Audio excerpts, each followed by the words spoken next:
Essay question: the room at the end of the passage. Essay begins.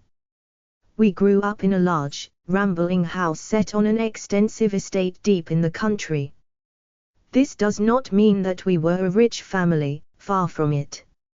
My father was a driver and general handyman while my mother was a cook.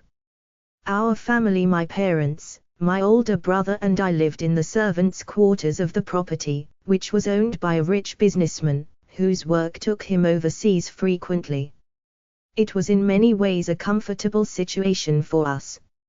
My parents' work was infrequent and not very strenuous. We children had the joy of growing up safe and protected in the large, attractive grounds of the house. Everything seemed perfect. Of course, although we had the run of the grounds, there were areas of the house which were out of bounds to us.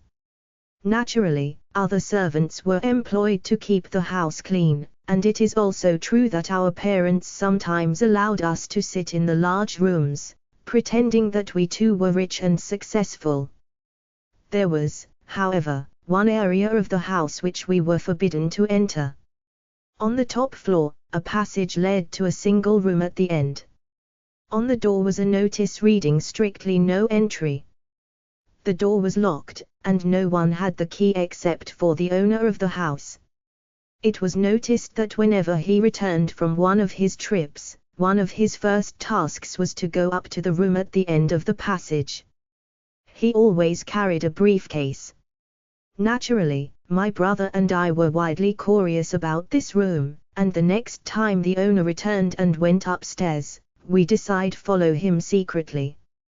Careful though we were, things went wrong almost immediately. Pushing the door open cautiously, we were dazzled by an eerie red light glowing from the ceiling.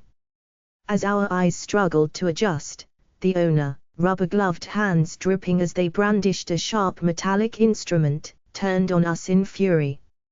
"You young idiots," he hissed. "Can't you read? Don't you know better than to let light into a dark room when photographs are being developed? Now my latest film has been ruined."